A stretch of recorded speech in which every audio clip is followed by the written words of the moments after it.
Va a haber trastornos genéticos y también les voy a hablar un poquito sobre las leyes de Mendel, porque creo que eso no se tocó mucho, la verdad, en las clases de bio, ¿no?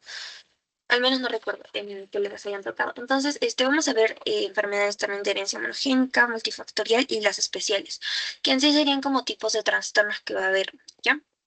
Entonces, tenemos así como en general trastornos genéticos y vamos a tener cuatro tipos que vamos a conocerlos como los monogénicos, que van a ser los que son de herencia mendeliana.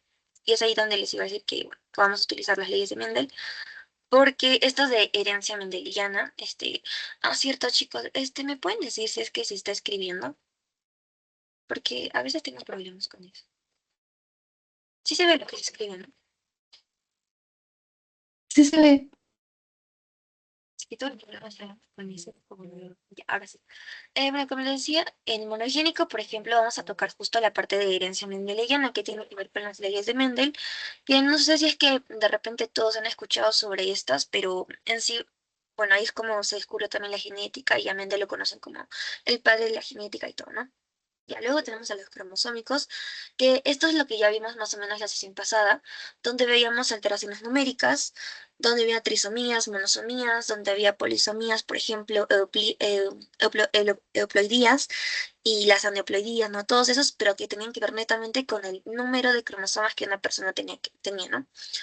Y también las estructurales, que ya también estaban, por ejemplo, las duplicaciones, las deleciones, los isocromosomas que estábamos viendo, que ya tiene que ver más que todo, digamos, con la forma en la que puede, digamos, cambiar el cromosoma o los tripletes que hay en cada cromosoma, ¿no?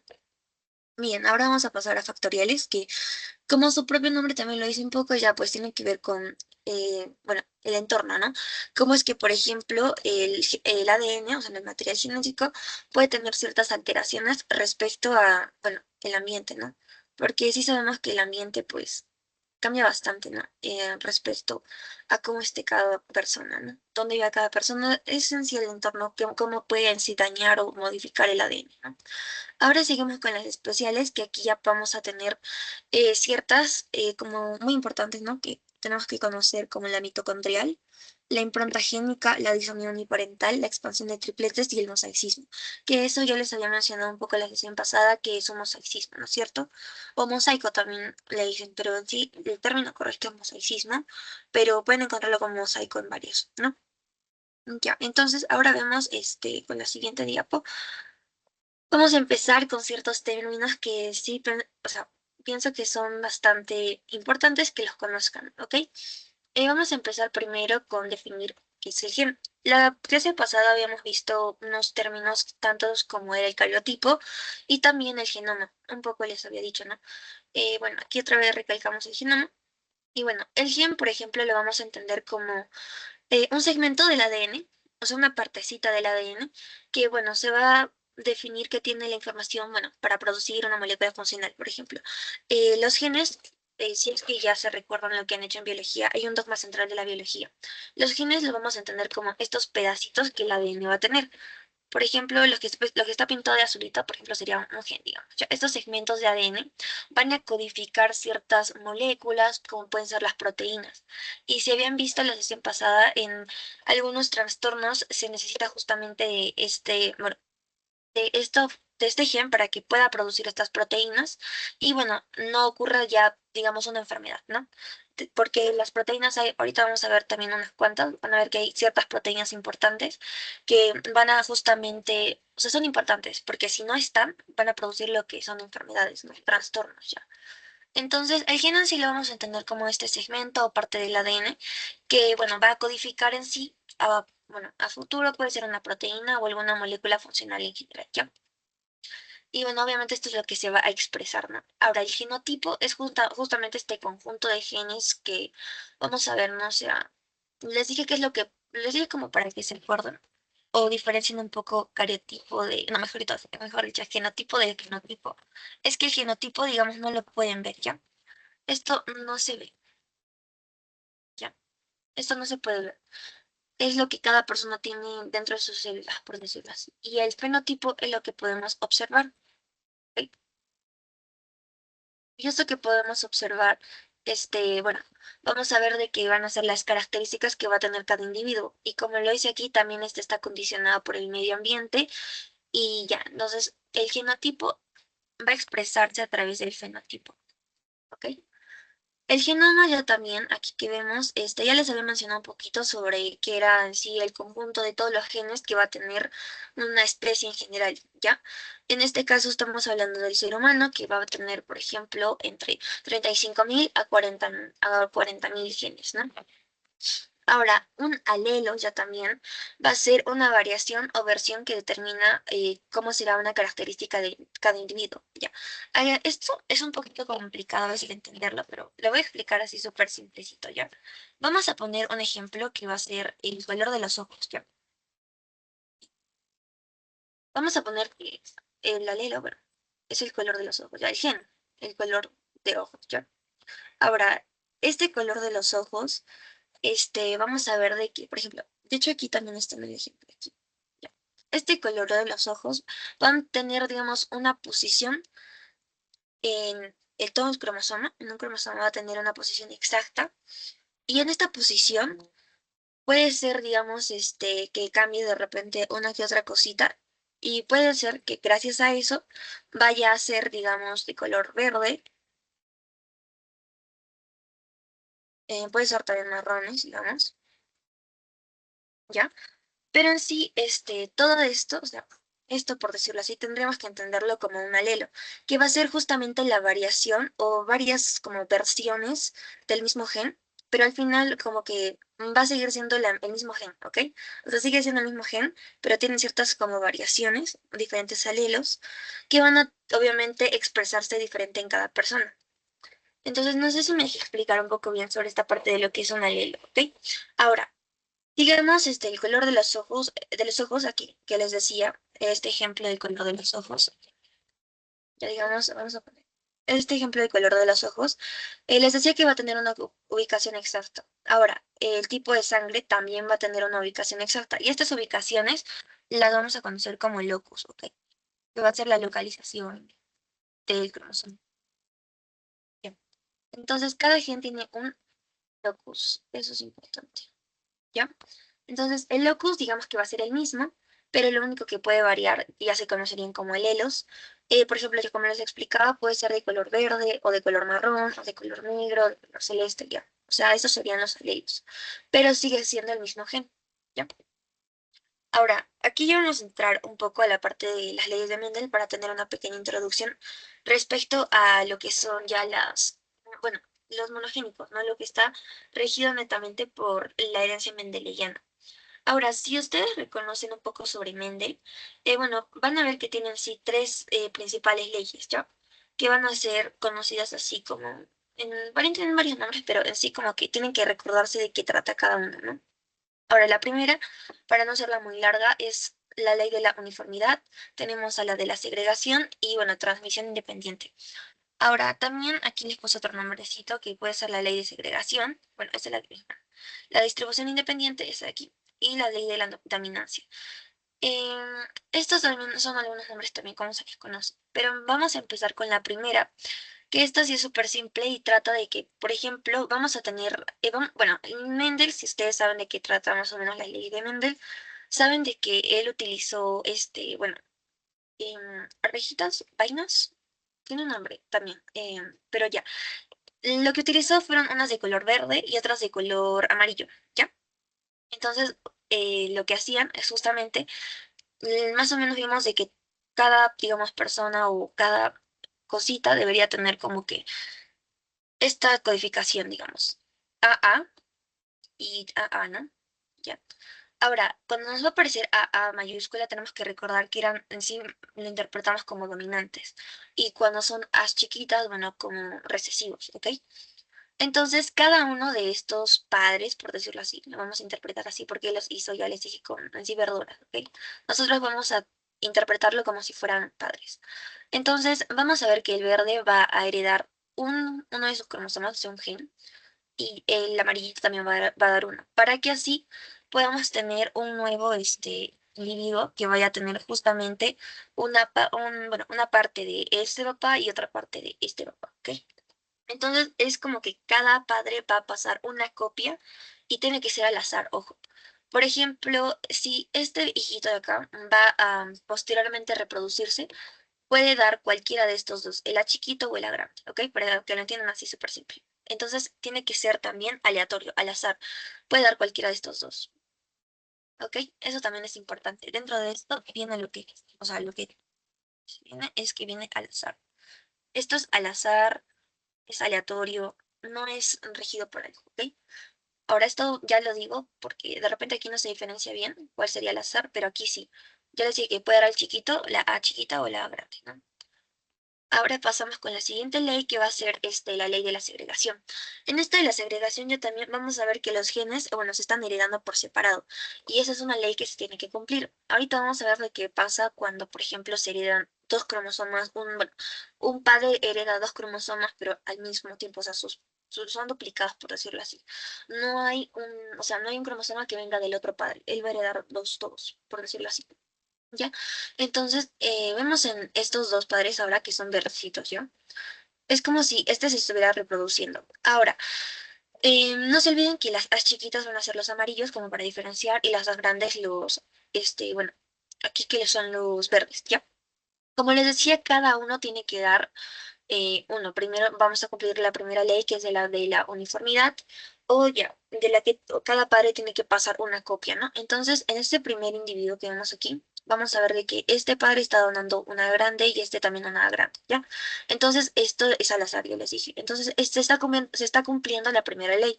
Lo mismo pasa con todos los que sigan, pero lo que pasa es que ahora, si ustedes se dan cuenta, los genes están siendo heredados por separado. Para este individuo le están dando uno acá, este padre, y este padre le está dando otro. Para este individuo de acá, este padre le está dando uno y este le está dando otro. Para este ocurre lo mismo y para este ocurre lo mismo. Entonces, la ley de la segregación es sobre todo que cada papá tiene que dar un cromosoma, pero por separado. ¿Ya? Para que se recuerden, vamos a poner aquí la palabra clave por separado. Ya. Ahora pasamos con la última ley que va a ser, bueno, la de la transmisión independiente, ¿ya? Ahora, bueno, independiente o de la dominancia. Sobre todo vamos a ver más de la dominancia ya aquí. No me voy a ir por esta de acá. Váyanse a esta imagen de aquí, la de acá abajito. ¿Ya? Vamos a ver aquí la de la dominancia, ¿ya?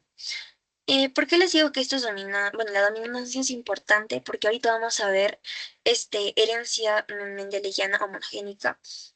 Bueno, cuando hay recesivo dominante. Y esto es muy importante. Y es súper simple, la verdad. Vamos a tener dos genotipos, ¿ya? Aquí tenemos, por ejemplo, el genotipo dominante, AA, que va a ser el de la flor roja, y el genotipo recesivo, que va a ser una A chiquita ya. Y bueno, es recesivo heterocigoto. Bueno, ahorita vamos a ver la parte de heterocigoto, monocigoto. Heterocigoto vamos a ver recesivo ya, y aquí es un heterocigoto dominante.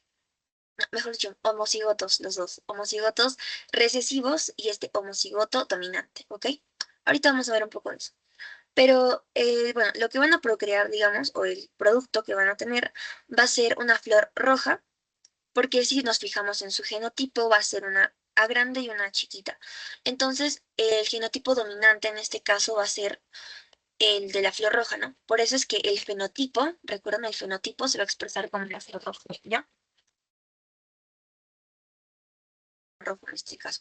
Porque el genotipo, ya, porque el genotipo que está ganando en aquí es el dominante, que es la A, ¿ya?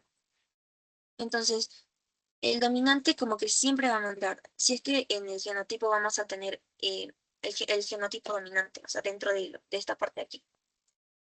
Bueno, va a expresarse ese, siempre se va a expresar. Bueno, con esto pasamos a la parte que les decía sobre enfermedades de herencia monogénica o mendeliana, ¿ya? Aquí vamos a ver, por la ubicación del gen vamos a tener estos tipos. Por la ubicación cromosómica del gen están las autosómicas y las ligadas al sexo.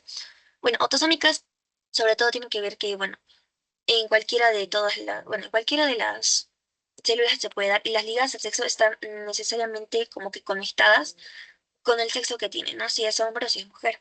La expresión de los alelos ahora vamos a tener dominantes, recesivas y codominantes, ¿ya? Ahora, la herencia, bueno, tiene un patrón regular, como ya lo hemos estado viendo, un poco seguía, obviamente, siempre de estas leyes de Mendel. Y bueno, 18% de estos, bueno, presentan los cromosomas autosómicos, la mayoría son autosómicas. Y bueno, el 1000%, bueno, los 1000 individuos van a estar afectados en el cromosoma X. Y 37 afecciones van a estar en el cromosoma Y. Estos van a ser los ligados al sexo, ¿ya? Ahora, vamos a empezar con la primera, que es la herencia autosómica dominante. Ahora, si se recuerdan esta parte dominante, esta palabrita, él decir que es como muy necesario por eso que entiendan la parte de las leyes de Mendel, que en la parte de la dominancia, en una de sus leyes, básicamente nos dice que cuando se tiene dos alelos diferentes, o sea, una A y una A grande, una A mayúscula y una A chiquita, vamos a entender este es el genotipo, el que va a dominar siempre va a ser la A mayúscula, ¿no? La A grande, ¿ya? Y esto es lo que pasa en esta pequeña tablita que vemos acá. Si tenemos un padre afectado y un padre normal, ahora ya vamos a meterle la parte de afecciones, no o sea, ya enfermedades como tal. En esta tablita, por ejemplo, vamos a ver que tenemos aquí dos gametos, ya. Entonces, el afectado, como vemos, tiene un dominante, es decir, tiene un genotipo con, bueno, diferente, ¿no? Dos alelos diferentes, uno dominante y uno recesivo, ¿ya? Entonces, por eso está la mayúscula y la chiquita. Y el padre normal tiene dos recesivos, ¿no? Ahora, ¿qué pasa cuando, digamos, van a tener hijos y bueno, se usa normalmente este tipo de tablas para poder también identificar el genotipo de los descendientes, ¿ya? Entonces, por ejemplo, vemos que este va a dar una A grande, una chiquita y así. Tenemos esta tabla. Y si logra, bueno, y si vemos acá ya, si lo que ya está hecho, vamos a ver que el 50% de estos descendientes van a ser afectados y el otro 50 van a ser normales, ¿ya? Entonces, esa es una ley también que se sigue. Como dice aquí en las características que va a tener esta herencia autosómica dominante, el riesgo de recurrencia es el 50% de hijos afectados, cuando va a haber un progenitor afectado, que en este caso es el de aquí. ¿Ya? Como este es el afectado, tiene un 50% de que bueno, el 50% de sus hijos van a también ser afectados, ¿ya? Ahora, el individuo afectado es un heterocigoto. Aquí viene lo que les decía, qué es heterocigoto y qué es homocigoto. Ya, un heterocigoto, básicamente, si nos guiamos de las leyes de Mendel, va a ser el que, bueno, va a ser un A mayúscula y un A chiquito. Ya. Ese es un heterocigoto. Un homocigoto ya también puede ser un homocigoto dominante cuando va a tener doble A o un homocigoto recesivo cuando va a tener una doble A pero chiquita ya también. ¿Ya? Y para que lo entiendan mucho más fácil. Entonces, vamos a pasar al siguiente, que son varones y mujeres. Bueno, tienen a transmitir la misma probabilidad. Bueno, varones y mujeres tienen la misma probabilidad de transmitir el fenotipo a sus hijos. O sea, no es exclusivo de hombres o de mujeres. Es que simplemente en ambos funciona igual. Tiene la misma probabilidad del 50%, ¿ya? Y bueno, muchas veces aquí también viene un término importante que es las mutaciones de novo. Las mutaciones de novo vamos a entenderlas como mutaciones que no han existido desde el principio, ¿ok? Sino que ya se han ido haciendo, digamos, por parte exterior. O sea, es como que ocurren, como su nombre lo podríamos traducir, mutaciones nuevas, ¿ok? No había en un principio, ¿ok? Y esto pasa, por ejemplo, cuando la edad del padre, bueno, es avanzada, ¿no? Muchas veces van a ver de que justamente esto de la edad avanzada tiene que ver, ¿ok? Y ahí es donde ocurren las mutaciones de nuevo, sobre todo porque muchas veces estas ocurren en las células germinales, entonces cuando ya van a, bueno, no germinales, sino que, bueno, germinales sería ya claro por la edad del padre, y entonces cuando van a empezar a multiplicarse las células para que pueda formar al futuro producto, bueno, ahí van a empezar a ocurrir mutaciones de nuevo, ¿no? Pueden ocurrir mutaciones de nuevo. O también cuando ya, digamos, el individuo, ya bueno, adulto, pueden ocurrir alguna que otra mutación. Entonces, pasamos a la siguiente que es de herencia vertical. Esto quiere decir sobre todo que, bueno, se va a pasar en la forma vertical, ¿no? O sea, ¿se acuerdan del heredograma o del árbol genealógico o del pedigrí que les mencioné en la clase pasada? Bueno, vamos a entenderlo como que se va para abajo, ¿ok? La herencia es para abajo. Los padres le van a heredar a sus hijos y estos hijos le van a heredar a sus hijos y así sucesivamente. Ahora, aquí es importante recalcar esto no hay portadores, ¿ok? Esto es muy importante que se recuerde, porque hay otras herencias, otros tipos de herencia autosómica, y bueno, no hay portadores, siempre se va a expresar justamente por el mismo hecho de que es dominante. Eso sí quiero que se recuerden bien, porque es muy fácil entenderlo si es que entienden bien el dominante y recesivo, que es fácil, yo creo. Ahí ya saben por qué es que no va a haber portadores, ¿ya? Porque siempre se va a expresar. Esta es la palabra, siempre se expresa. Este. Entonces aquí, por ejemplo, vamos a tener a un padre enfermo, ya una madre sana, ¿ok? Ya aquí. Tenemos un padre enfermo y una madre sana. Entonces, les decía que el 50% de los hijos, como este es el padre es el afectado en este caso y no la madre, bueno, en este caso van a tener el 50% de los hijos sanos y el otro 50% de los hijos, bueno, van a estar enfermos o afectados, ¿no?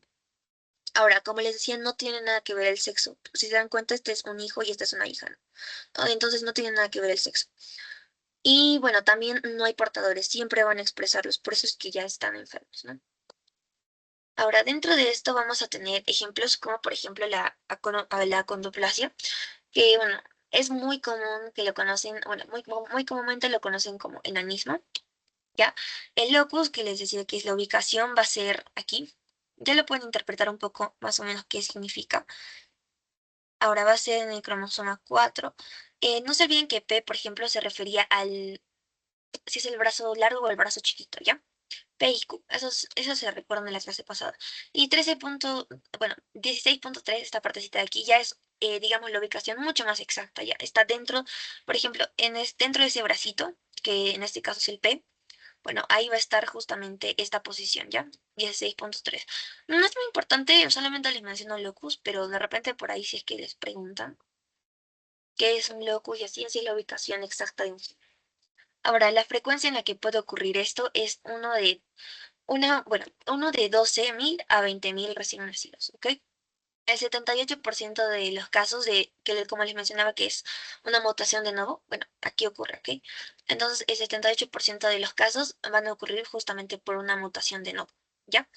Ahora, el gen afectado en este caso es el de aquí, el, el FGFR3, que bueno, va a codificar justamente el factor de crecimiento 3 de los fibroblastos. Y es por eso que, bueno, como no se ha codificado correctamente esta proteína, este factor de crecimiento, va a ocurrir lo que es la acondroplasia. Ahora, la acondroplasia ya conocemos un poco las características que tiene, como sobre todo bueno, es muy resaltante la talla chica, ¿no? No, son bajitos. La talla pequeña también van a tener a veces macrocefalia y bueno, es muy común que la frente sea muy prominente, como lo observan aquí, ¿ya? Ahora también las rodillas, o bueno, las piernas en sí vamos a presenciar el genovaru, que es como ven, las rodillas están un poquito como que abiertas, por decirlo así, y el tronco es bastante corto, así como las extremidades. Ahora, también vemos la baja estatura, obviamente eso les decía que era lo más resaltante, y es, como les digo, desproporcionada. El tronco es bastante corto a veces, y bueno, algunas veces también pueden llegar a presentar escoliosis, porque ven aquí, ¿no es cierto? No muy prominente. Ya, entonces la condroplasia creo que es muy fácil de entenderlo. Ya hemos visto varios ejemplos. El gen que es afectado en este caso no sé bien qué es el FGFR3, ¿ok? Ahora, esto, como les decía, es importante. Si un gen es afectado, no va a codificar ciertos, bueno, compuestos, por ejemplo, las proteínas, y por lo tanto, bueno, no van a, en este caso, como ven, ayudar al crecimiento de los fibroblastos, que son unas células muy importantes en el crecimiento. Ya. Ahora, la osteogénesis imperfecta también tiene que ver ahora ya también con la mutación de, digamos, de dos genes que van a ser el COL1A1 y el COL1A2. Estos están en el cromosoma 17 y 7 respectivamente. Ahora, como podemos observar ya en la osteogénesis imperfecta, va a ser también un problema con referencia bueno, el sistema óseo en general. Como ven, las piernitas, o sea, están deformadas. Y si vemos en la imagen de aquí, esta imagen de acá, bueno, vemos que los pies, por ejemplo, están como que deformes al igual que los bracitos, ¿ya? Ahora, esto va a ocurrir justamente porque ha habido un problema en la producción de colágeno tipo 1, que estos dos genes que les mencionaba, bueno, son importantes para esta producción de este colágeno. Y cuando no se llega a producir, ocurre osteogénesis imperfecta, este trastorno. Ahora, la incidencia es 1 de 1000 de 10.000 aproximadamente, ¿ya? Ahora pasamos a la siguiente, que es la neurofibromatosis, que el locus ya también aquí nos los dice. Este es el locus. Y bueno, el 50% ya también de estas van a ser producidas por una mutación de nuevo. Ahora, la penetrancia es completa a los 5 años. Esta parte de penetrancia les voy a hacer la siguiente clase, ya la vamos a detallar mucho más a fondo, que es digamos, como definición, pero tiene que ver con sobre todo la expresión, ¿ya? Hay otro término, lo vamos a ver ya mejor la siguiente clase, mucho más a fondo, pero tiene que ver un poco con la expresión total de los genes. No todas las personas van a expresar los mismos genes, o sea, puede que tengan y no lo expresen, ¿ya? Esto de la penetrancia completa y hay otra que es la penetrancia incompleta, ¿ya? Bueno, aquí es como les decía que no todos los que tienen el genotipo van a estar presentes, bueno, no todos los que tienen el genotipo como que van a presentar los rasgos, ¿ya? Como les digo, esto recuérdenselo un poquito ya más para la siguiente clase que vamos a tocarlo más a fondo, ¿ya? Más a definición, todo, ¿ya? Entonces, ahora la expresión también es un temita que lo vamos a tocar mucho más bueno, más a detalle en la siguiente sesión, pero ya les voy diciendo un poco que penetrancia no es lo mismo que expresión, es como que al revés, ¿ya? Un poquito. Bueno, ahora las mutaciones, bueno, van a ocurrir, puede ocurrir la neurofibromatosis por deleciones, también por las inserciones, duplicaciones o las sustituciones ya, en ciertos genes. Bueno, puntuales porque va a ser en este gen, NFI ya, que es justamente el que va a codificar la proteína de la neurofibromina, ¿ya? Ahora van a existir 10 mutaciones diferentes aproximadamente. Y bueno, esta neurofibromatosis, sobre todo la uno, bueno, va a tratar de ciertos, digamos, quistes, vamos a llamarlos quistes, que van a ocurrir en los nervios, ¿ya? Por ejemplo, pueden aparecer gliomas, que por ejemplo es en el nervio óptico, o neurofibromatosis subcutáneo o cutáneo, ¿ya? Que esto ya es mucho más superficial que la subcutánea. Estos en sí vamos a entenderlo también como tumores, ¿sí? Pequeños tumores. Y bueno, es muy característico que estas personas presenten como manchas café, así manchitas que parecen como granitos, o no, mejor dicho, como lunares, no granitos, ya. Como lunares y ya como granitos serían los neurofibromas, que es muy característico, que ya pueden dividirse también en subcutáneos o cutáneos, ¿ya? Pero bueno, pueden presentar estas manchitas marrones que les digo, puntitos, también estas efelides que son estos también puntitos, así más chiquitos que estas manchas, y neurofibromas. Ahora, como les decía, es muy importante también que están dentro de los nervios como tal, o sea, quistes así como tal en los nervios, ¿ya? Ahora, el síndrome de Marfan es uno de los más importantes que tienen que conocer. Este es el locus, el aquí, y bueno, presenta más de 15 mutaciones también que pueden ocurrir en estos genes y ya van a dar como producto el síndrome de Marfan.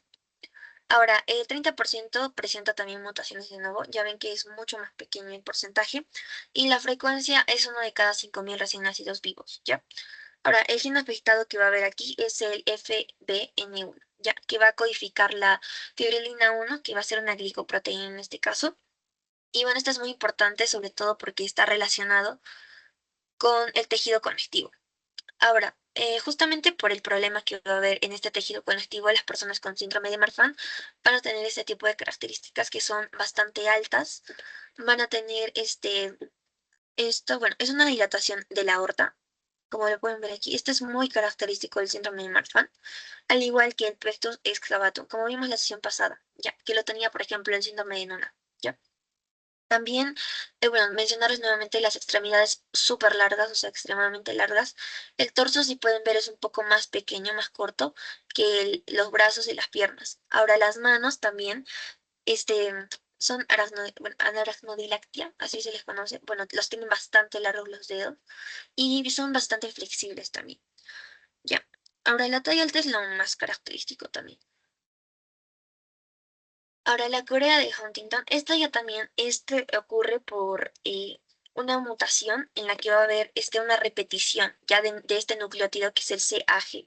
Esto es muy importante que siempre se recuerden. Este trinucleótido CAG va a repetirse y según la repetición, digamos, cuántas veces se repita, va a ser, digamos, también la severidad, ¿no?, de esta enfermedad.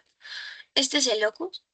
Y bueno, la penetrancia casi completa. Yo les dije, tengan en cuenta presente penetrancia y expresividad ya más para la siguiente clase, ¿ya? Ahora, esta Corea de Huntington, bueno, es más una enfermedad neurodegenerativa, ¿ok? Bueno, como lo podemos ver en el cerebrito así a grandes rasgos, vamos a ver que es una degeneración neuronal que está ocurriendo, ¿ya? Esta es una enfermedad de Huntington que justamente va a ocurrir porque hay esta repetición de trinucleótidos CAG. Bueno, empiezan 5'. Bueno, esto es importante porque va a empezar a producir esta proteína de la huntingtina, que, bueno, es rica en glutamina. Entonces, bueno, al mismo tiempo como que va a intoxicar el cerebro, por decirlo así, y va a causar justamente esta degeneración neuronal. Y bueno, se va a expresar en las células del sistema nervioso central, ¿ya? Sobre todo. Es muy característico que siempre se acuerden Corea de Huntington por la repetición de estos nucleótidos, ¿ya? CAG. Ahora vamos a pasar ya con el otro tipo de herencia que es la autosómica recesiva. Ahora, esta autosómica recesiva, como su nombre lo dice, ya aquí presenta un poquito de atención porque no es tan simple. Bueno, es un poquito más complicada que la anterior, ¿no? La anterior ya sabemos que si es que presenta el gen dominante, siempre se va a expresar sí o sí, ¿ya? Ahora, en aquí ya también va a estar presente en homocigotos, pero recesivos. Sí, homocigotos, pero recesivos. Si se fijan, el genotipo aquí es un AA, pero recesivo. Y cuando va a ser recesivo, ahí ya la persona va a presentar la enfermedad. La probabilidad aquí ya es mucho menor, es del 25% de hijos afectados. Y bueno, aquí sí va a haber una parte importante que le sigue que se recuerdan del anterior que no va a haber, que es portadores ya. Aquí sí va a haber portadores. En cambio, en la anterior no había. El que lo tenía y se expresaba. En cambio, aquí puede que lo tenga y no lo va a expresar. Sería un portador. ¿Ya? Entonces esto ocurre en el 50% de los hijos, ¿ya?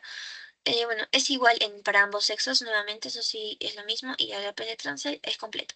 Lo vemos ya la siguiente clase más a fondo penetrancia.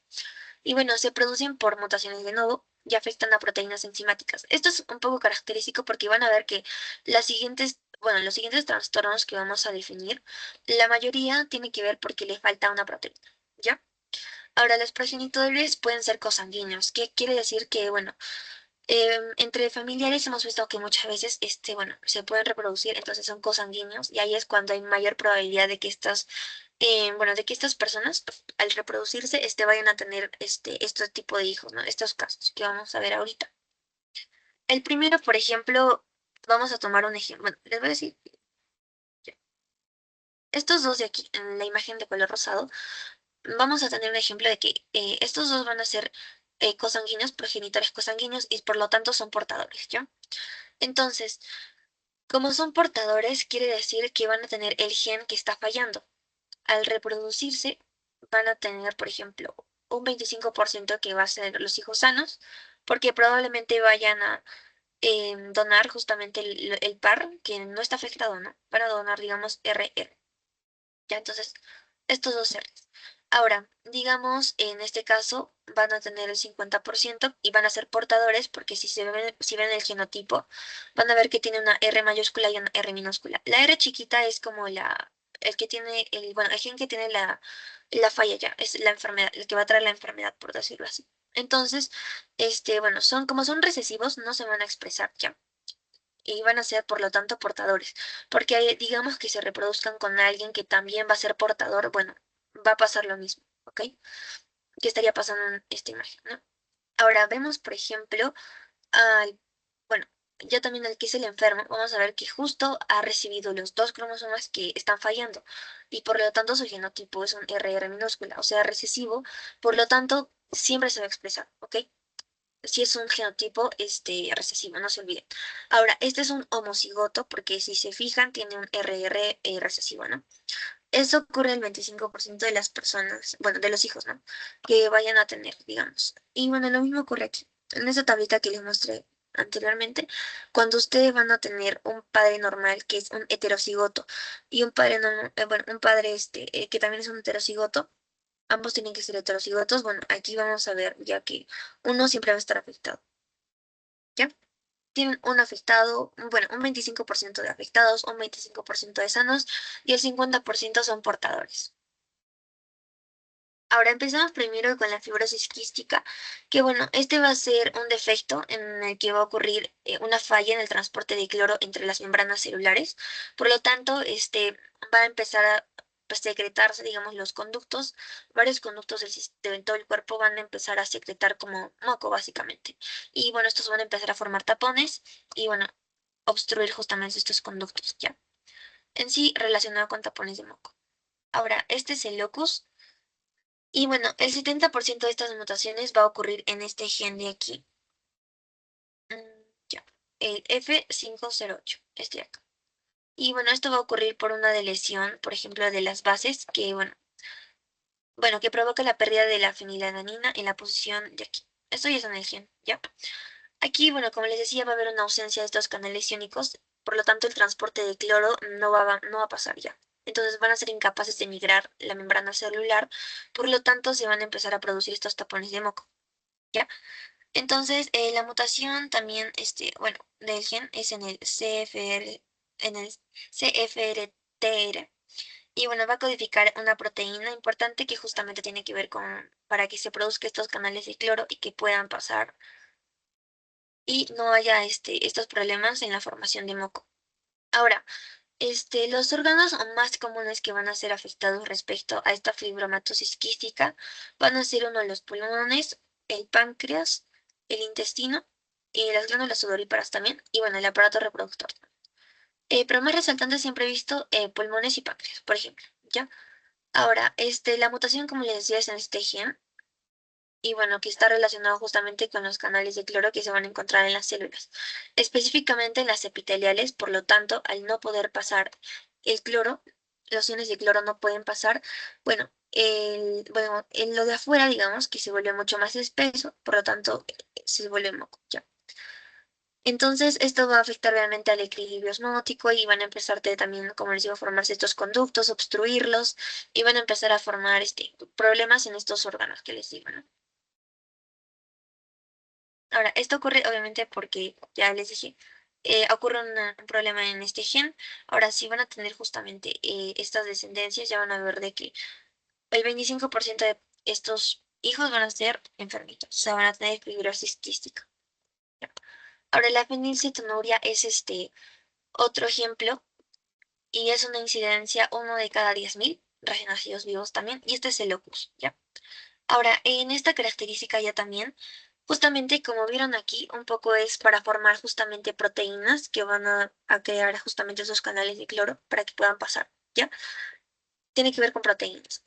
Ahora aquí también tiene que ver justamente con aminoácidos y proteínas, ¿ya?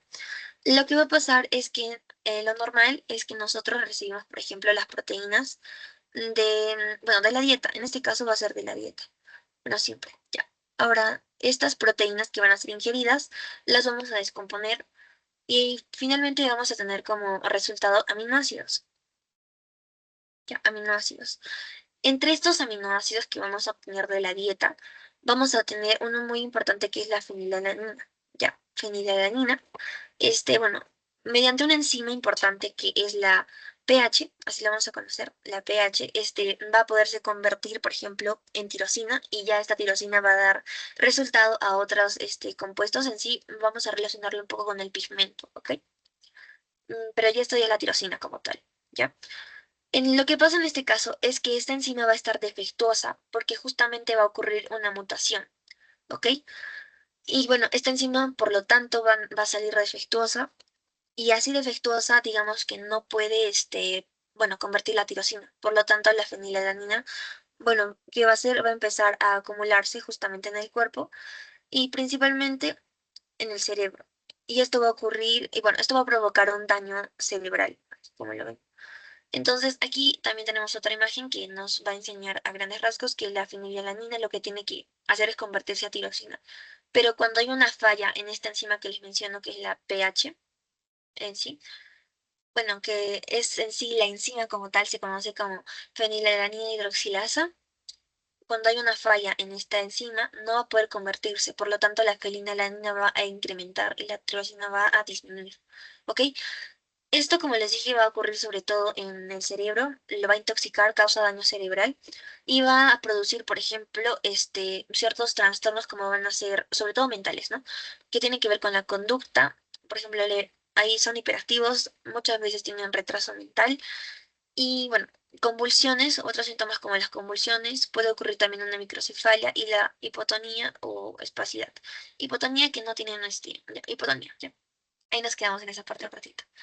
Ya, ahora, estas son otras características que les puse también, ya un poco más, como por ejemplo que tienen olor a la humedad, tienen la piel seca y bueno, sobre todo relacionado un poco más con el cerebro, ya. La fenilcetonuria más relacionada también con el cerebro. Muchas veces ocurren convulsiones. Ya. Ahora vamos a pasar con estas tres, importantes, que sobre todo entre estas tres van a producir justamente el retraso mental, la disminución de la capacidad del aprendizaje, alteraciones del sistema nervioso central y todas estas de aquí que podemos ver, ¿ya? En hiperplasia suprarrenal, fenilcetonúria y la fibrosis quística. Ahora, la acaltonuria ya también va a ser justamente por una falla en un gen que va a producir justamente también una enzima, algo parecido como lo que ocurre en la fenilcetonuria. En esta enzima ya también que va a ser afectada va a ser bueno, aquí, homogenizato dioxigenasa, ya. Bueno, lo vamos a abreviar como la HGD, ¿ok? HGD. Entonces, ahora vamos a nuevamente regresar un poco con la fenilalanina y la tirosina. Ya, aquí la adenina hidroxidasa sí está funcionando, ¿ok? Entonces, vamos a ver que la tirosina va a empezar a convertirse y finalmente va a terminar en ácido homogentísico. Ya, homogentísico. Aquí es donde va a venir esta enzima, tiene que actuar para poder convertirlo en ácido acetato, ya, perdón, en esta parte de aquí ya, ahorita. Estoy un poco trabada con las palabras, pero ya, va a producir justamente este ácido.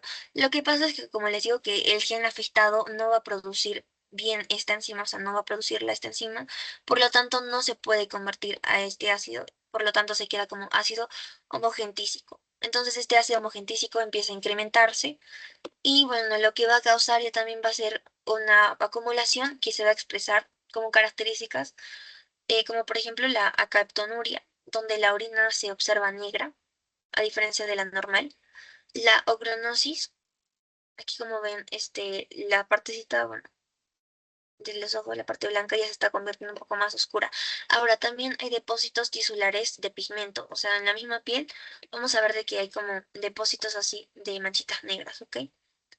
Y aquí está como se observa, por ejemplo. Ahora, esto pasa porque este ácido homogentísico al momento de incrementarse se va a oxidar y bueno, durante esta oxidación va a ocurrir justamente que se convierta en ese pigmento oscuro que, bueno, lo vamos a observar así como negro. Ahora, esta es una pequeña diferenciación entre tanto herencia autosómica dominante y herencia autosómica recesiva, ¿ya? Primero vamos a empezar, bueno, se van a expresar, la dominante se expresa en heterocigotos, siempre. La autosómica recesiva ya también tienen que ser homocigotos, siempre recesivos, RR chiquitas, ¿no? Ahora, la probabilidad del afectado, bueno, del número de afectados de hijos afectados, por ejemplo, en la dominante es a veces mayor del 50% o del 50%, ¿no? Ahora, en la recesiva ya también es un 25%. Esta parte de la penetrancia, si se acuerdan, ya, por fin, recuérdense para la siguiente clase. Y bueno, aquí el árbol genealógico, lo que les decía que va para abajo y para arriba, aquí en la autosómica dominante va a ir para abajo, ¿ok? Vertical. Y la autosómica recesiva en la parte horizontal. Ahora, lo que sí es importante que siempre se recuerden es que en la dominante no va a haber portadores y en la recesiva sí hay portadores, ¿ok? Ya chicos, ¿hasta aquí tienen alguna pregunta? ¿O todo está claro? Ah, chicos, todo claro. Ya. No se olviden que si tienen alguna duda, normal me la hacen, ¿ok? Ahora seguimos con la parte de la herencia autosómica dominante, pero ahora ya también está ligado al sexo, por decirlo así, ¿ya? Y en este caso, ligado al cromosoma X, ¿ya? las mujeres y los hombres van a tener la misma proporción de afectados, ¿ya? Ahora, el varón, por ejemplo, va a manifestar la enfermedad de manera uniforme en cuanto a la gravedad, ¿ya? Pero en la mujer es variable, ¿ya? Esto varía. En cambio, ahora vamos a ver que el varón, no va a transmitir la enfermedad a sus hijos varones. Esto sí es importante que se recuerde. Un hombre, digamos, que tiene la enfermedad, que está afectado, no va a pasar la enfermedad a sus hijos varones, ¿ya? Ahora, aquí tenemos un ejemplo cuando vamos a poner los dos casos, ¿ya?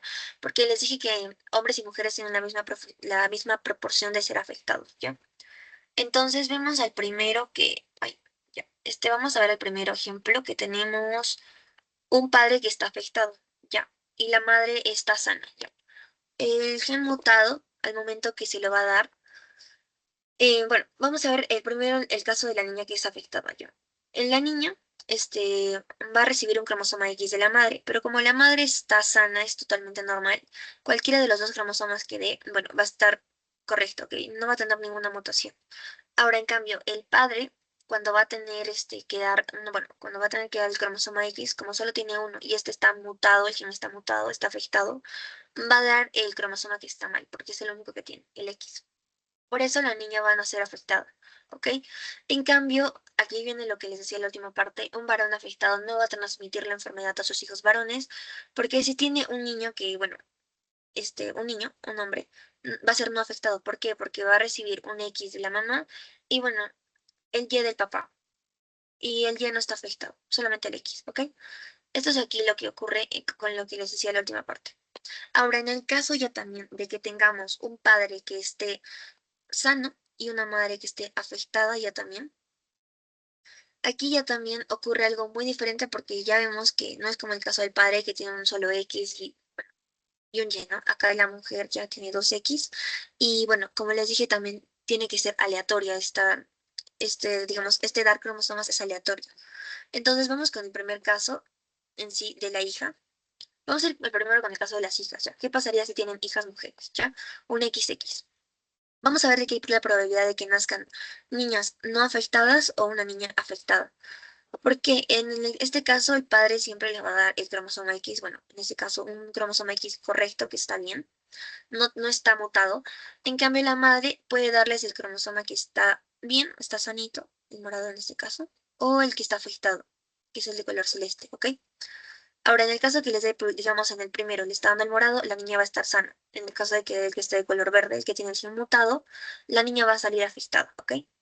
En el caso yo también de los niños, bueno, va a ocurrir más o menos lo mismo, porque la mamá tiene que heredar justamente solamente un cromosoma X y puede heredar el cromosoma que está bien o el que está dañado, ¿ok? Entonces ocurre el mismo porcentaje. Tenemos el 50% de hijos varones que pueden salir enfermos y el 50% de hijas mujeres que pueden salir enfermas, ¿no?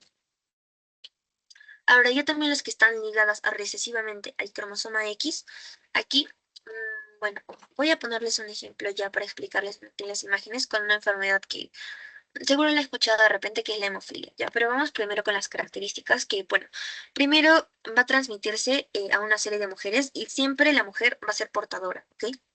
No va a expresar el gen, o sea, puede expresarlo, sí, cuando va a ser recesivo, ¿ya? Pero siempre, la mayoría de veces es portadora, ¿ya? Vemos que los varones transmiten el gen afectado a todas sus hijas mujeres. Vamos a ver ahorita eso. Y que, bueno, la incidencia de rasgo es mucho mayor en varones que en mujeres. Es aquí lo que les decía. El recesivo puede ocurrir obviamente en mujeres, pero en un menor porcentaje. Es mucho más común en los hombres, ¿ok? Las mujeres heterocigotas generalmente no están afectadas, pero pueden expresar la alteración en grado variable. En sí van a ser un poco más portadoras, ¿ya? Ahora vamos con el ejemplo que les decía de la hemofilia, ¿ya? Esta es una enfermedad que está muy relacionada justamente, o es muy, digamos, común que la expliquen para justamente esta parte de recesivos ligados al cromosoma X.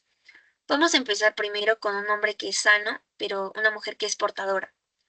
Es aquí lo que les decía de que, bueno, la mujer siendo portadora de la hemofilia, digamos, no la va a expresar, pero es portadora, ¿ya? Ahí recuérdense eso.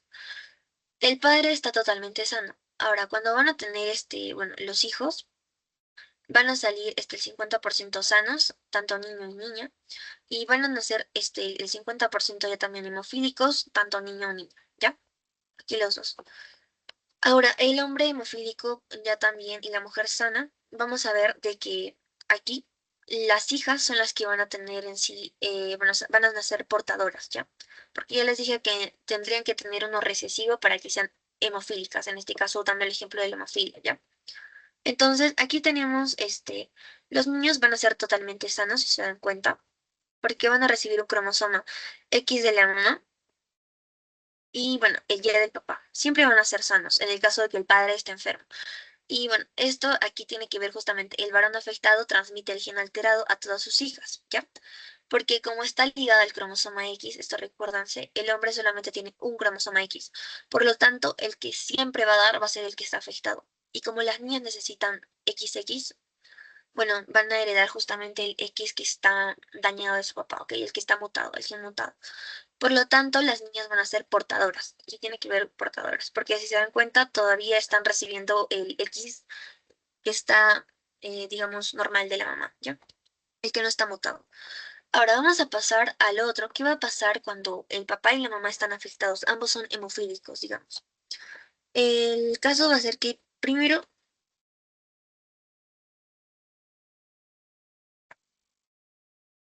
bueno, el caso es que primero el hombre que va a tener el XY, la mujer tiene un XX, ¿no?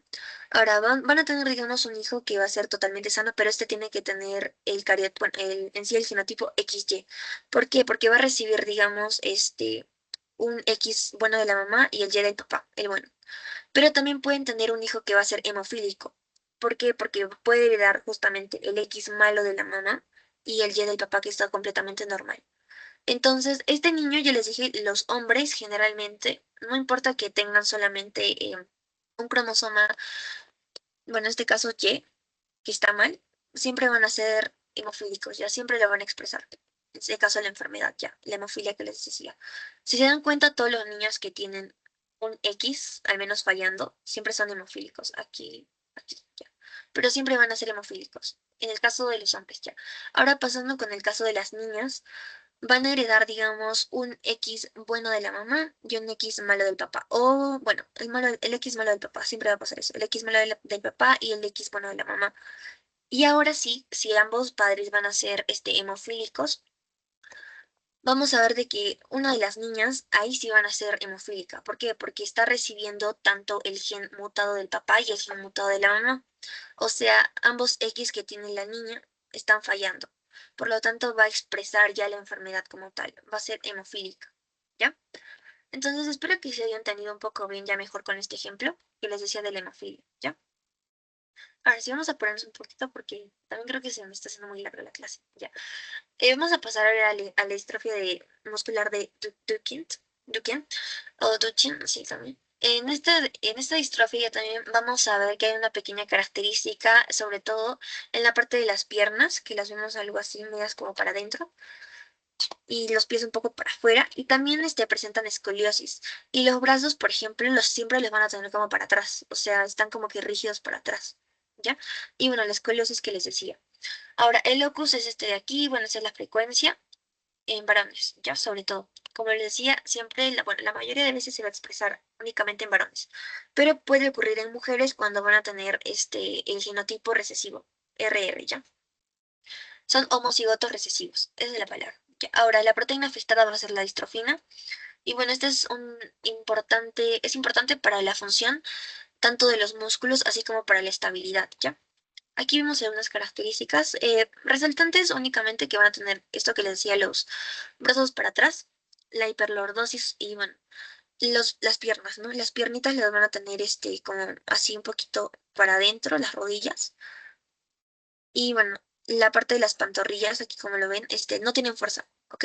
Ahí es donde justamente va la parte de la estabilidad muscular, ¿ya? Ya, ahora vamos con el pseudomorfismo masculino, que ya lo habíamos visto en la clase pasada, así que no voy a entrar mucho más a detalle. Pero bueno, tenía que ver justamente por una causa en estos receptores celulares de andrógenos. Por lo tanto, es como que no había, digamos, al no recibir justamente estos andrógenos, en este caso testosterona, no se va a definir correctamente el sexo de la persona y, bueno, generalmente tiene que ver con los genitales externos, ¿no? Son ambiguos. Bueno, acá hay unas imágenes y ya lo vimos un poco en la clase pasada. Ahora, el patrón de la herencia ligado al cromosoma Y ya también. En este caso ya también, así como vimos con el caso del X, ahora va a ser diferente. ¿Quiénes son los únicos que van a tener Y? Los hombres, ¿no? Por lo tanto, este gen únicamente va a afectar a varones, no a mujeres, ¿ok? Ahora, las mujeres tampoco pueden ser ni portadoras, ni tampoco pueden ser afectadas, ¿no? Porque no tienen un cromosoma Y. Ahora, los varones también van a transmitir el gen, bueno, siempre a sus hijos afectados. Bueno, van a transmitir el gen afectado siempre a sus hijos y bueno, estos tienen que ser varones, ¿no? Netamente para que también lo puedan seguir transmitiendo, ¿no? Ahora, como lo dice aquí, las mujeres no van a sufrir de ninguna enfermedad ni tampoco la van a transmitir. Por lo tanto, no serían ni portadoras ni tampoco van a expresar la enfermedad. Ahora, aquí lo que pasa es que, bueno, vemos un padre afectado y una madre totalmente sana. Como el Y es el que está fallando en este caso, porque es un patrón de herencia ligado al cromosoma Y, el gen mutado está en el cromosoma Y, por lo tanto, cuando lo va a transmitir al hijo, también va a estar afectado. Y si este también tiene otro hijo, también va a salir afectado. Pero en el caso, digamos, que esta personita tenga una hija, va a salir totalmente sana, ¿ok? Porque no va a transmitir este gen. Ahora, un ejemplo de aquí, de bueno, en herencia ligada al cromosoma Y, va a ser la hipertricosis, que en sí, como vemos, es el vello así en las orejas y bueno, también puede presentarse en todas las partes del cuerpo, pero es un vello excesivo, ¿ok? Como pueden ver, sobre todo es un poco característico en las orejas donde hay bastante pelo, pero también puede ocurrir como que en el cuerpo, ¿no? Hay un exceso de vello, sí, en el cuerpo. Ahora, la herencia multifactorial o poligénica aquí. Esto ya les había dicho un poco que está relacionado con el entorno, ¿no? Factores ambientales, como lo dice aquí, que van a causar mutaciones o van a influenciar justamente a estos genes. Ahora, aquí no hay gen dominante ni gen recesivo. Aquí ya estamos cambiando a otro tipo de trastorno, ¿ya? Ya dejamos de lado los genes que eran en sí mutaciones o estaban ligados por la ley mendeliana, ¿ok? Las leyes de Mendel. Ahora, chicos, más bien, de la parte de las monogénicas, ¿ya entendieron todo? La parte monogénica de Mendel, todo. ¿Lo entendieron ya? ¿Por qué? ¿O tienen alguna duda? Porque ya vamos a pasar a esta de multifactorial.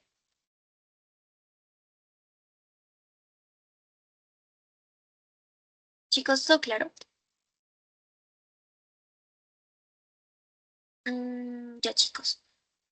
Ya, si tienen alguna duda, también la pueden hacer por el chat, ¿ya?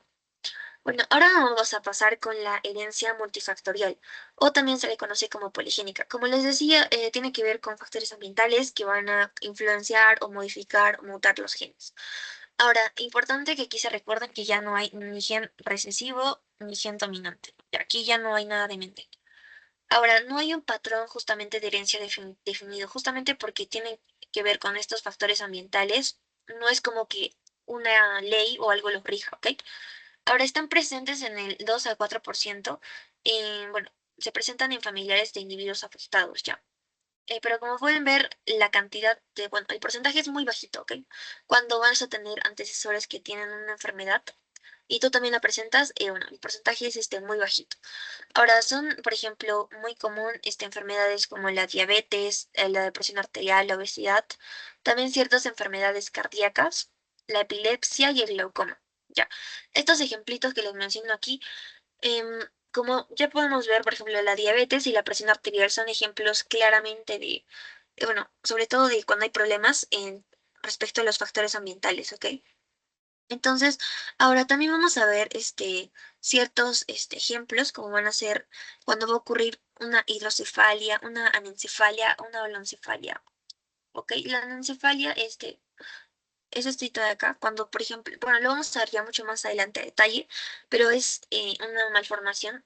cuando no ha cerrado el poro anterior. Ahorita les voy a explicar mucho mejor en la siguiente, pero mejor no entro mucho detalle, pero en sí vamos a entenderlo como que carecen de cabecita ya, no tienen cabeza, o sea, no ha cerrado esa cabeza.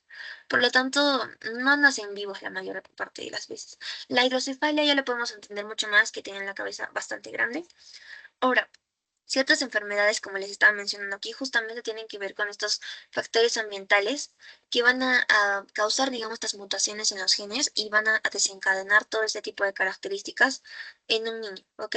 Por ejemplo, las malformaciones en el tracto urinario, ahora muy característico también este el paladar hendido y, bueno, el labio hendido también, paladar y labio hendido, que es la imagencita de acá.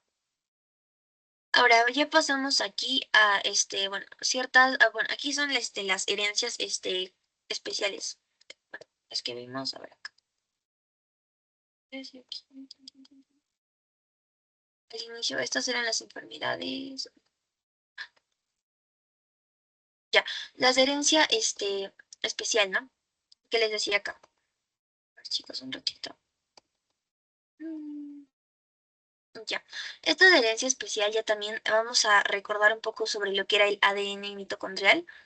Y bueno, aquí también vamos a tener un ejemplo de lo que es la disomía uniparental y también los mosaicismos y bueno, las afecciones debido al imprinting genético o impronta genética, ¿ya? Ahora, la primera que es la herencia mitocondrial, vamos a primero recordar un poquito, ya lo hemos visto creo la clase pasada, qué es el ADN mitocondrial, que bueno, como lo dice su nombre, va a estar presente en las mitocondrias. Y bueno, se conoce más de 50 mutaciones en todo este ADN. La característica es que, bueno, es circular. Tiene también bueno, 16.569 pares de bases y, bueno, 37 genes. Dentro de estos 37 genes va a haber dos tipos de ARN ribosómicos, dos tipos de ARN de transmisión y 13 polipéptidos de cadena respiratoria. ¿Ya? Ahora, es un poco característico de que como está dentro de las mitocondrias, está relacionado con que las mitocondrias nos las van a dar las mamás, ¿ok? Únicamente lo pueden heredar las mujeres, las mamás, ¿ya? Por eso aquí dice que es de herencia materna. Entonces, esta herencia mitocondrial está relacionada con la herencia materna. El fenotipo, bueno, depende del porcentaje de mitocondrias normales versus las anormales, ¿ok? Esto es importante porque, por ejemplo, puede, digamos, que la mamá nos herede cromosomas buenos y cromosomas malos, ¿no? Ahora, el papá también puede heredarnos cromosomas totalmente mal buenos y la madre es la que nos va a heredar los cromosomas malos. Entonces, dependiendo a la cantidad de cuál va a ser mayor, es que justamente la mutación vaya a desencadenar la enfermedad. Por ejemplo, en esta primera imagen vemos que esta célula tiene mitocondrias totalmente normales. Entonces, bueno, vamos a conocerlo como homoplasmia. Ahora, en este caso sería heteroplasmia, cuando vamos a ver, digamos, que hay unas cuantas mitocondrias que tienen una mutación, pero la mayoría son mitocondrias normales, ¿ok? Por eso la mutación aquí no va a estar presente, bueno, la enfermedad no va a estar presente porque tiene, por ejemplo, aquí les dice un 30% de la mutación. Entonces, como la cantidad de mitocondrias buenas es mayor, no va a desencadenarse la enfermedad. Ahora, en el caso de aquí ya también vemos que hay un 70% de mitocondrias que están dañadas, que tienen un ADN mutado, no está mal, tiene mutaciones. Por lo tanto, ya va a presentar una enfermedad. Y como les decía, bueno, tiene que ver sobre todo con la madre, ¿ya? Aquí tenemos un ejemplo que, bueno, en aquí vamos a ver que la mamá en sí va a tener estas mitocondrias que están pintadas de rosita, que son las que están bien, ya, están correctas. Y el padre tiene todas correctas, ¿ok? Ahora, cuando van a tener la descendencia ya también, vamos a ver que dependiendo de bueno, de la mitocondria que la madre vaya a donar, digamos, va a estar afectado. En este caso, por ejemplo, el hijo de acá, si se dan cuenta, las azules son las afectadas ya. Este hijo de acá, si se dan cuenta, tiene todas las mitocondrias como que dañadas. Tiene justo todas, por lo tanto va a ser un hijo afectado, ¿ya? Ahora, en este caso ya también, la hija, que tiene todas las mitocondrias afectadas, va a estar, también afectada. Pero concéntrese un ratito en estas dos nada más. En esta parte de aquí nada más, ¿ya? Entonces, como podemos ver, tanto este hijo y esta hija, digamos, van a conseguir una pareja que está totalmente sana y van a reproducirse.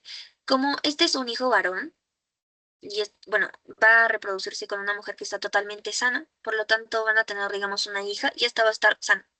¿ya? En el caso de que tenga un hijo, también va a pasar lo mismo. Va a ser totalmente sano. Va a tener las mitocondrias totalmente bien, ¿ya? En cambio, cuando este hombre, bueno, esta mujer, mejor dicho, que estaba dañada, bueno, tiene las mitocondrias dañadas, va a reproducirse con un hombre, va a tener, digamos, un hijo. Este hijo sí va a nacer con bueno, con la enfermedad por la herencia mitocondrial, ¿no? Ahora, si tiene una hija, también va a pasar lo mismo, y esta hija, obviamente, si tiene hijos a futuro, va a poder dar nuevamente hijos que ahora tengan esta mutación, ¿no? En las mitocondrias. Ahora, en aquí pasa también un poco lo mismo, pero ya dependiendo del número de la cantidad de las mitocondrias que vayan a heredar, ¿no? Como les dije, tiene que ver con el porcentaje de mitocondrias normales versus anormales que la madre está heredando, ¿ok? Aquí lo hemos hecho ya un poco más drástico en el primero que les expliqué, porque estábamos poniendo ejemplo de que están dando todas bien o todas mal. ¿Ya? Ahora vamos a pasar a que es la impronta genómica o el imprinting genómico, ya. Y aquí sí les voy a pedir un poquito de atención, ya, porque a veces es un poquito difícil, ya. Ahora, se le va a conocer como imprinting génico o impronta génica o impronta genómica, ya. Bueno, esto va a ocurrir sobre todo cuando los óvulos y espermatozoides van a agregar señales especiales a sus ciertos genes en sus cromosomas y bueno, van a indicar si es que un gen debe expresarse o no. Ya, es básicamente eso, si el gen debe expresarse o no. Pero esto ocurre en tanto óvulos y espermatozoides, o sea, en células germinales.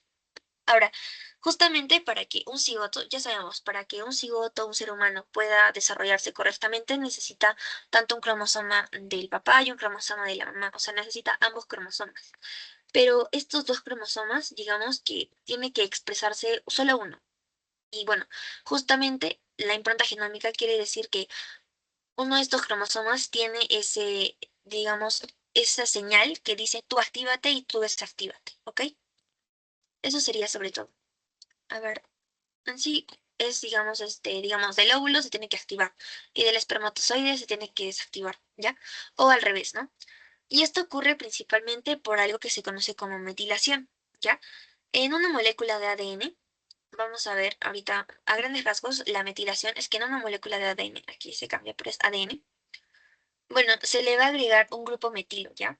Y este grupo metilo, cuando en la cadena del ADN, esta es nuestra cadena de ADN, digamos, aquí voy a agregar un metilo, ¿ya? Justamente va a ser para silenciar genes, porque aquí es donde vamos a poner este grupo metilo, digamos, en esta cadena, y va a decir que esta parte de este gen no se exprese, entonces no tiene que expresarse. Y esto justamente la impronta genómica, el imprinting químico, va a ser muy importante porque se va a regular mediante la metilación, ¿ok? Entonces, si en una cadena de ADN tenemos este fragmentito, a ver, lo voy a volver a hacer ya, porque está un poco feito. Ya. Si en una cadena de ADN, aquí, tenemos este fragmentito de acá, mm, ya, este fragmentito de aquí, digamos, y tiene un grupo metilo, acá, el grupo metilo, bueno, ese grupo metilo nos va a indicar de que ese gen no tiene que expresarse, ¿ya? Ahora, esto, por ejemplo, cuando va a fallar, digamos, esta metilación y este bueno, imprinting génico o impronta genómica, va a fallar, va a desencadenar dos síndromes muy importantes que van a ser el Prader-Willi y el Angelman. Ya, esto depende, primero el Prader-Willi y el Angelman van a tener, digamos, que la misma ubicación, ¿ya?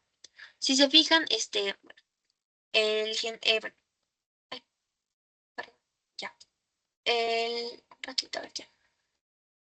El genotipo va a ser correcto, ¿no? Tiene 46XY, por ejemplo, si es un niño, o puede ser un 46XX, pero lo que está ocurriendo es una deleción en el cromosoma 15, ¿ya? Esto es la misma, bueno, tienen la misma denotación, ¿ya? El síndrome de Prader-Willi, pero ya también va a ocurrir cuando, bueno, el heredado del padre, o sea, el cromosoma que está heredado del padre va a tener una deleción debido a una mutación de la impronta, lo que impide justamente la expresión del gen. Entonces, en este caso, el gen que debería expresarse es del padre, pero no se está expresando, ¿ok? Y ahí es lo que está fallando. Por eso nos daría un síndrome de Prader-Willi. Ahora, en el síndrome de Angelman ya también, bueno, el que está heredado por la madre no se está expresando correctamente, o sea, digamos, no tiene esta metilación, por lo tanto, no se va a expresar y va a empezar a causar los síntomas. Entonces, si se dan cuenta, es como que al revés, ¿no? Esto está relacionado con el cromosoma del padre y este con el de la madre. ¿Ok? Ahora en rasgos lo entendemos así. Pero obviamente siempre acuérdense que el imprinting génico o impronta genómica es muy importante porque tiene que estar un gen marcado para que uno se exprese y el otro no se exprese, ¿ok?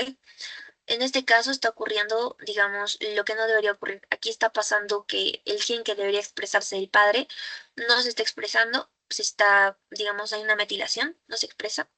Por lo tanto, va a impedir justamente la expresión de este gen. Ahora, en el de Angelman ocurre lo mismo, pero en el caso ya también del cromosoma de la madre. Ahora entramos a la siguiente, que son las disomías uniparentales. Ahora, estas disomías uniparentales ya también va a pasar cuando un solo padre va a heredarle, digamos, a sus hijos un mismo par. Ahora, ¿cómo les voy a explicar esto? Ya, ambos cromosomas de un par derivan de un solo progenitor. Ya, es eso básicamente. Entonces, ¿qué quiere decir? Que, bueno, vamos a ver primero estos dos términos, que es la heterodisomía, cuando, bueno, se van a heredar los dos cromosomas homólogos, pero de un mismo progenitor. O sea, ¿qué quiere decir? Que ambos van a venir, por ejemplo, ambos cromosomas van a venir solo de la mamá o solo de papá. O sea, estos cromosomas vienen solo de mamá, digamos. Solo un progenitor. O sea, solo la mamá, digamos, te va a dar los dos cromosomas XX si es que eres mujer, digamos. O si es que eres varón, pues digamos, el papá te los va a heredar todos un XY. Ahora ya también hay otro que es la isodisomía, que va a ocurrir cuando uno de los cromosomas homólogos de un progenitor se va a duplicar y bueno, se va a heredar dos copias idénticas, ¿ok? Esto es importante que se acuerden porque ya también digamos que un padre me va a heredar justamente un cromosoma homólogo, pero está duplicado, ¿ya? Entonces va a tener justamente estas dos copias totalmente idénticas, ¿ya? Ahí es lo que importa esto, copias idénticas.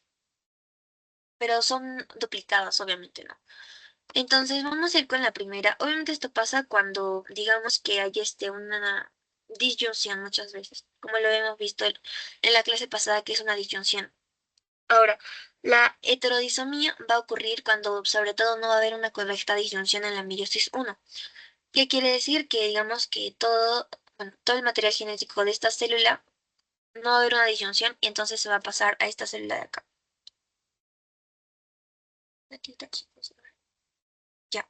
De esta célula de acá, digamos, todo el material genético, como no hay una primera disyunción correcta, se va a pasar este material genético de acá. Ahora, al momento de esta célula, digamos, dividirse en dos, va a tener ya también la misma cantidad de estos cromosomas, o sea, estos dos cromosomas van a estar en la misma cantidad, pero si se dan cuenta, todos se les está heredando un mismo individuo, ¿ok? Eso es lo que está pasando acá, se les está heredando un mismo individuo. Ahora, ¿qué va a pasar ya también en este ladito de acá? Va a ocurrir en la isodisomía, va a ocurrir que tenemos una primera correcta disyunción al principio, uno se va a ir para cada célula de acá. Sin embargo, lo que va a ocurrir ya en esta primera parte de aquí, que es no va a haber una disyunción, nos vamos a centrar en esta parte de aquí. No hay una disyunción, por lo tanto, los cromosomas aquí, digamos que van a ser los mismos, están duplicados, o sea, es del mismo cromosoma, todo, aquí. Dos copias totalmente idénticas, ¿ok? Eso es lo que ocurriría acá. Y bueno, acá ya se están dividiendo. Esto sería, digamos, una forma correcta en la que debe ocurrir todo, ¿ya? Porque aquí sí ha habido una disyunción correcta. En cambio, en este lado, no. Ya, pero a grandes rasgos, la heterodisomía y la isodisomía vamos a entenderlos como dos tipos de una disomía uniparental, ¿ya? Entonces, disomía es muy característico, o recuérdense que va a ser cuando un progenitor va a heredar un par de cromosomas él solito, ¿ya? Él solito le da todo, ¿ya? La heterodisomía ya también va a ser, para diferenciarla de la isodisomía, es que la heterodisomía es cuando va a heredar digamos, dos cromosomas homólogos que son de un mismo progenitor, pero digamos que se los está heredando todo lo que tiene. Pero lo que pasa en la isodisomía es que hay una duplicación de este cromosoma homólogo y por eso va a heredar dos copias idénticas, ¿ya? Aquí sí recuérdense característico la copia idéntica y que bueno, va a ser una duplicación, ¿ya? Va a duplicarse y se lo va a heredar. Ahora pasamos con, ya, estos dos síndromes que les decía para el Willy y de Angelman, ya. Aquí, por ejemplo, vamos a ver que el 70% de casos van a ser porque hay una afectación en el lado materno, paterno, mejor dicho, en el Prader-Willi, lo que habíamos visto en la primera partecita de acá, que les decía que justamente el problema es, digamos, el padre, ya, los cromosomas del padre. Y en el de Angelman ya también el 70% de casos es el problema materno. Ahora, esta es bueno, ocurre en el 30% de los casos, del 3 al 5% de los casos, ¿ya? Ahora, el defecto en el centro de la impronta, aquí estamos hablando un poco de impronta genómica, ¿ya? El defecto en el centro de la impronta genómica es del 1 al 2% de casos, y aquí es del 7 al 9% de casos. En aquí lo que está ocurriendo es el silenciamiento de los genes que tienen que expresarse del lado paterno, en el Prader-Willi. Y en el de Angelman ya también es el silenciamiento de los genes que tienen que expresarse del lado materno. Ahora, esta otra es la amplificación de tripletes, ¿ya? Entonces, ¿se acuerdan que se recuerdan un poquito de la enfermedad de Huntington, la Corea de Huntington? Ya. Cuando ustedes vieron, había digamos, les decía que iba a haber una repetición justamente de estos tripletes que eran el CAG. Les estoy poniendo primero este ejemplo porque, por ejemplo, cuando se tiene que presentar ya la enfermedad o se va a dar ya la enfermedad, tiene que haber más de 40 repeticiones de este triplete, ¿ok? Y esto va a ser una amplificación de ese triplete. Cuando va a haber esta amplificación de triplete, ahí es cuando se va a presentar la enfermedad. Ahora, si hay muchas más repeticiones, ya va a tener que ver con la severidad que les decía. Ahora, bueno, es causada por la expansión de un trinucleótido, o sea, siempre van a tener de preferencia tres bases. Y bueno, esto va a causar justamente una inestabilidad en el material genético. Ahora, el número de repeticiones, como les decía, se relaciona con la severidad y se transmite un número mayor bueno, un número mayor a los hijos. O sea, ya quiere decir que, por ejemplo, esta persona tenía un 40% de repeticiones, el hijo puede que tenga ya también un 80%. ¿Ok? Entonces, bueno, 80%, bueno, 80 repeticiones ya también, por ejemplo, de CAG, ¿ya? Aquí hay tres enfermedades características como son la distrofia miotónica, la Cora de Huntington o enfermedad de Huntington y el síndrome de la X frágil. Aquí en este síndrome de la X frágil vamos a ver de que presentan los trinucleótidos CGG y tiene que haber más de 200 repeticiones para que ya se presente una enfermedad, ¿ok? Y en la distrofia miotónica tiene que haber más de 50 repeticiones del CTG. Entonces, recuérdense un poquito bien de estos tres trinucleótidos para que puedan diferenciar cuál está relacionada con cada enfermedad, ¿ya? Ahora vamos a entrar a este que les decía que es el síndrome de la X frágil, que va a ocurrir justamente porque hay una amplificación o una repetición de este triplete que es la CGG. Ya, este aquí que les decía, CGG. Entonces, esto lo que va a hacer es que va a afectar a una proteína que está relacionada con el desarrollo desarrollo cognitivo y también relacionado con ciertas funciones emocionales y del comportamiento que tiene que haber. En sí también vamos a decir que va a afectar a lo que es el cerebro, ¿ok? Entonces, este es el locus que presentaba aquí. Y bueno, aquí también tenemos ciertas características físicas y otras psicológicas. Pero como les decía que va a afectar justamente también un poco al cerebro y respecto sobre todo a la parte cognitiva y bueno, emocional, también conducta, no se olviden, vamos a ver de que van a tener ciertas deficiencias, tanto cognitivas, pueden tener retraso y también pueden no controlar bien sus emociones, ¿no? O sea, pueden ser muy impulsivos y así, ¿no? Entonces, hay ciertas características que podemos observar, digamos, en el fenotipo ya como tal, como pueden ser que tienen deficiencias visuales y auditivas, ¿ok? También puede ser que tengan las orejas grandes y, bueno, salidas, la cara larga, estrecha y la mandíbula un poco prominente, ¿ya? Entonces, vamos a ver aquí, ya como les decía, cambios físicos bastantes y, bueno, los psicológicos, aquí está justamente un poco la impulsividad que les decía. El comportamiento a veces es repetitivo, falta de atención, lenguaje desordenado y repetitivo, pobre mantenimiento de los problemas y pensamientos expresados en forma incomprensible, ¿ok? Sobre todo tiene que ver un poco con la parte psicológica. Ya, ya. Ahora entramos ahora sí al mosaicismo. Vamos a tener en sí dos tipos de mosaicismo que van a ser el gonadal o también se conoce como, bueno, psiconodal. Ahorita no me acuerdo bien el otro nombre, pero obviamente está relacionada con lo que son bueno, mosaicismo germinal, si mal no me equivoco era, pero ya está relacionado justamente con células germinales. Y bueno, las células germinales que conocemos son el ovocito, bueno, el ovocito y el espermatozoide. Ya, ahora, eh, se va a dar justamente por una mutación durante la proliferación o durante la producción de estas dos células, ¿no? O sea, lo que va a ocurrir, el mosaicismo, ¿dónde va a ocurrir? Cuando se están produciendo, ay, ya, cuando se están produciendo estos dos, ¿ok? Tanto ovocitos como espermatozoides, ¿ya? Entonces, esto es importante porque el mosaicismo ocurre aquí, entonces ya el mosaicismo va a estar presente a lo largo de todo este recorrido, ¿ya?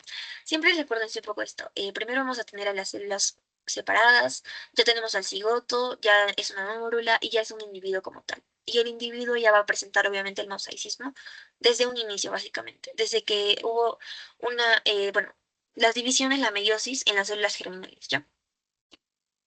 Ahora pasamos, bueno, aquí vemos que la proliferación y diferenciación es desde la línea germinal. La célula germinal, tanto ovocito y óvulo, van a tener un problema en sus meiosis, ¿no?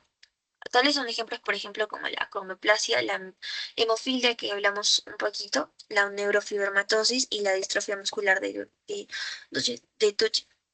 Ahora, el mosaicismo somático ya también, esto ocurre en cualquier tipo de célula, no necesariamente en las germinales. Aquí les dije que iniciaba aquí el mosaicismo, ¿no? Ahora, el mosaicismo ya también va a ocurrir, digamos, cuando ya es una mórula, ya, cuando ya ha habido una división de este cigoto. Digamos que todo va a ocurrir perfecto en la parte de la fecundación, el cigoto está totalmente correcto y empieza a multiplicarse y va a haber un error justamente en la división celular. Se presenta una primera célula y empieza a multiplicarse y ya. Y luego tenemos un individuo con un mosaico o mosaicismo somático, ¿ya? Y como lo menciona acá, va a ocurrir en células somáticas. ¿Ya? Y bueno, como lo dice acá también, es postcigótica, ¿ya? O sea, después de que se formó el cigoto, siempre, ¿ya? Entonces, hay ejemplos como, por ejemplo, el síndrome de Down y el síndrome de Turner que habíamos hablado en la clase pasada, ¿no? Ahora, esta variación no se transmite a la descendencia. Eso sí es un poquito característico, porque como pueden ver el mosaico, es como que tiene ciertas células que van a tener la variación y otras que no, pero son somáticas, todas son somáticas. No presenta el problema o la mutación en las células germinales como son el espermatozoide y el ovocito, ¿no? Entonces, eso significa que algunas células tienen la mutación y otras no. Entonces, son somáticas, ¿no? O sea, una que otra célula presenta la mutación, una que otra no. ¿Ya? Y esto también puede ocurrir, bueno, síndrome de Down, hay mosaicismo. Bueno, el síndrome de Down puede haber mosaicismo. Y es por eso que hay células que van a presentar justamente esta trisomía y otras no, por ejemplo. Ya, esto sería mi bibliografía. Y bueno, vamos a pasar al post-test. Aquí ya terminamos, chicos. ¿Tienen alguna duda hasta aquí? ¿O está todo claro? Creo que... Oye, ya, ahorita respondo este mensajito de acá. ¿Ya tienen alguna duda o todo está claro? Ya, chicos, Todo claro. ahorita les... Ya, gracias. Bueno, voy a dejar de grabar entonces. Ahorita les paso el post-test, ¿ok?